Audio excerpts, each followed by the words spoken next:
Hello everyone, and welcome to another brand new episode on my channel, Bohemian BookClub. Today, I'll be discussing the book, The Eighth Habit, From Effectiveness to Greatness, written by Stephen R. Covey. Stephen Richards Covey was an American educator, author, businessman, and speaker. The Eighth Habit is the sequel to The 7 Habits of Highly Effective People, which was first published in 1989. In The Eighth Habit, the author encourages readers to discover their voice, or unique personal significance. He informs you about taking action and finding your voice, and also how to motivate others to speak up and find their voice. The book teaches you ways to cultivate 4 intelligences for discovering your voice, unfolding your true potential with freedom of choice, the essential factor for establishing mutual trust. Before moving ahead, please don't forget to subscribe to my channel. Part 1, The Eighth Habit emphasizes achieving greatness in the information or knowledge worker age. Do you ever feel insignificant? Or that your actions are insignificant? This sentiment appears to be common among a significant number of individuals. But why? Several organizations struggle to adapt to the ongoing changes in our modern era. That is the problem. We live in the information or knowledge worker age, post the industrial age.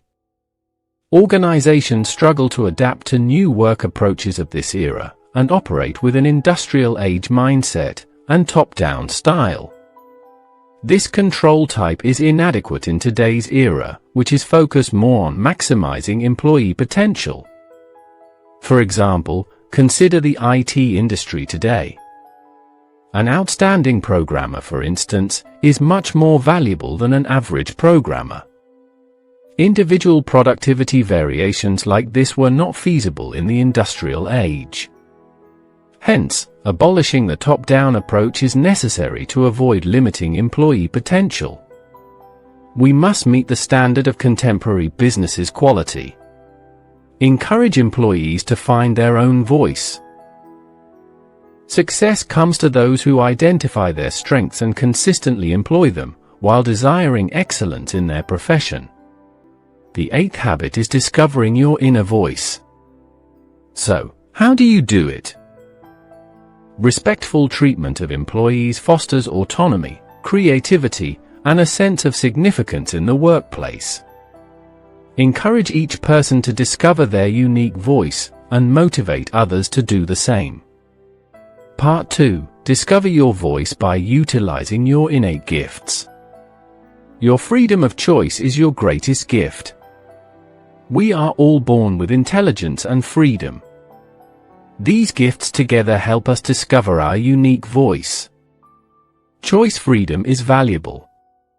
Our reactions to life's challenges are something we can always control, even if we can't control the challenges themselves. Use it wisely to expand your perspective and take charge of your life. Freedom applies to all areas of your life, including work. If your boss is mistreating you, take action. Remember, you have the ability to choose your response. Why not speak with your boss directly? Next, examine the intelligence gifts. We can enhance and develop the 4 types of intelligence inherent in us. Improving your intelligence will help you identify your strengths and find your voice. Our body functions and regulates itself through physical intelligence, without conscious input. Our heartbeat is an example of this. Our capacity to analyze situations and individuals through abstract thinking is referred to as cognitive intelligence. Having emotional intelligence allows us to understand and connect with others through effective and amicable communication. Spiritual intelligence is often overlooked, but highly valuable. It is the foundation of other intelligence types, guiding our moral compass, and motivating us to find purpose in life. Part 3. Leading means inspiring and empowering others to discover their own voice. Consider your organization's leaders and managers. Are they effective? Are you a competent leader yourself? Leaders in organizations vary in their effectiveness. What makes a good leader? A leader can perform for distinct leadership roles. To help people discover their potential and voice, lead your team, instead of just managing and controlling them. This is essential for any leader's mission. Completing the 4 roles below will help you make progress. You need a clear vision and strategy to guide your employees. Execute your own ideas with discipline to set an example. Show passion for your work to create a common organizational culture through your excitement. Finally, you should be able to manage and maintain structures inside your organization. To become a truly great leader, you must also enlist your 4 intelligences. Apply the same approach of using intelligence to attain personal success to lead a company, resulting in resolution of many common issues. The 4 intelligences are like body parts for the company. Lacking or neglecting one can weaken the whole structure. Imagine a company that ignores the need for spirit, something like a shared organizational culture, for example. Without communal spirit, there may be no trust, resulting in exclusion and loneliness among employees. Part 4. Take action to change your old habits. Do you ever feel that things will improve if you just wait and observe? We often wait for change by sitting idle. This way of changing things is rare. You can change your attitude, as you have the freedom to choose. To find your voice, replace your motto "wait and see" with "take action." Imagine hating your job due to a micromanaging boss who dismisses your ideas. You think about resigning, but you cannot risk losing your employment. Instead, you choose to endure it with a smile, from Monday to Friday. However, there's an alternative. Acknowledge that you are not a victim, and that you have a choice. Most often, you have the option to alter your circumstances. You just need initiative and responsibility. By adopting this mindset and using your voice, you retain the power to make a significant impact in your job, despite your boss being your formal leader. You can control your reaction to situations that are out of your control. You can't control or influence some external factors. Maybe your boss wants to hire someone you don't like, but you cannot influence the hiring process. However, you can choose to not let it bring you down. Take action if there's a change you want to make that's within your responsibilities. To listen to more interesting summaries, please subscribe to my channel. Part 5. Personal and business relationships rely on mutual trust. To be successful, it's not just about talent and drive, but also your character. Your capacity to gain trust from others plays a significant role in your overall evaluation as an individual. How do you gain trust in both professional and personal relationships? By sticking to your word, being friendly, and knowing when to say sorry. The following basic guidelines will assist you in accomplishing these tasks. Consistently doing them will quickly show their efficacy. Always keep your promises. Don't promise if unsure. Breaking promises erodes trust. Showing kindness and friendliness by using simple courtesies like saying "thank you, please," and asking "can I help" can have a significant impact. Refrain from gossiping about people not present, as it damages trust. Utilize kind and amiable language. Apologizing sincerely can regain trust lost due to unfavorable behavior.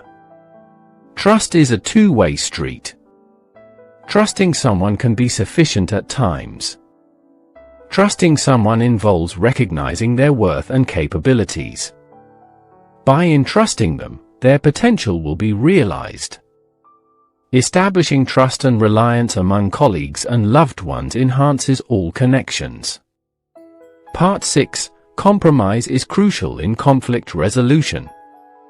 When did you last attempt to resolve a conflict with someone? How did it go? Did you listen before speaking, or just talk non-stop? The key to resolving a conflict is genuine listening, despite the challenges. We often assume that we are adept listeners, as we engage in it frequently. However, listening empathetically is significantly different from our typical way of listening. Your colleague is presenting their point of view on the logo for your project. To listen effectively, understand your colleague's perspective and their reasons behind it. More often than not, conflicts arise due to differences in semantics. Words are subjective and can hold varying interpretations for individuals based on their personal usage and perspective. Try to understand your colleague's intended meaning behind their word choices to improve listening and comprehension. Listen carefully to your colleague's ideas, then express your own viewpoint and find a mutually beneficial solution. Both parties understanding each other's view can lead to a simple solution to the conflict. At times, a compromise is required. Both sides can win through mutual understanding and open-mindedness, achieved by listening to and respecting different opinions. This could make the third option the most favorable choice. Part 7. Organizations ought to establish a core set of values for employees to align with. How is your company? Are the organization's core values known by all workers? Do they align with them? Your company could be suffering if, as a leader, you cannot answer yes to these questions. Unfamiliarity of employees with the organization's core values may indicate an unstable foundation for the business. Consider asking a company's CEO about his organizational values. Cooperation's importance may be highlighted by him. However, the company workers lack cooperation. This might be because although the company values cooperation, there is also competitiveness due to a reward system for high-performing employees. These two values oppose each other. This approach causes confusion among employees and misaligns their goals. Employees may choose cooperation for happiness and efficiency, or competition for better results and rewards. How do leaders handle this situation? Provide feedback to align employees with company values. No one is always on track, so don't worry. Provide helpful feedback instead of punitive action to guide employees back to achieving the goal. Consider scheduling a monthly team meeting, for example. This would give you an opportunity to let your employees know what you appreciated that month, as well as what could be improved. Your employees will have the opportunity to provide feedback as well. Part 8. Bring out the passion and talent of your employees. Who manages task planning and assessment in organizations? Mostly, it's the leaders. However, excessively controlling leaders can have negative effects on both their staff and the company. Lack of freedom or responsibility diminishes employee motivation. The manager plans and evaluates, while the workers follow instructions. This may lead to employees working without passion, which in turn delivers poor outcomes. If workers collaborate with their leader and have an equal say in decision-making, they become more driven and excel to their fullest potential, ultimately discovering their own unique voice. Leaders can empower and support workers by showing trust through relinquishing some control. Leaders may struggle with adopting a more hands-off approach, as they are accustomed to holding power. Nonetheless, focus on doing excellent work and motivating team members to express themselves effectively within the organization. You, your employees, and your company will all benefit if you can accomplish this. Conclusion. Find your voice and inspire others to do the same in order to thrive professionally and personally. Business leaders can benefit the company by building trust, effective communication, and relinquishing some control. Empowering employees enhances their personal and professional growth, resulting in increased effectiveness of the company. Thank you for watching this episode.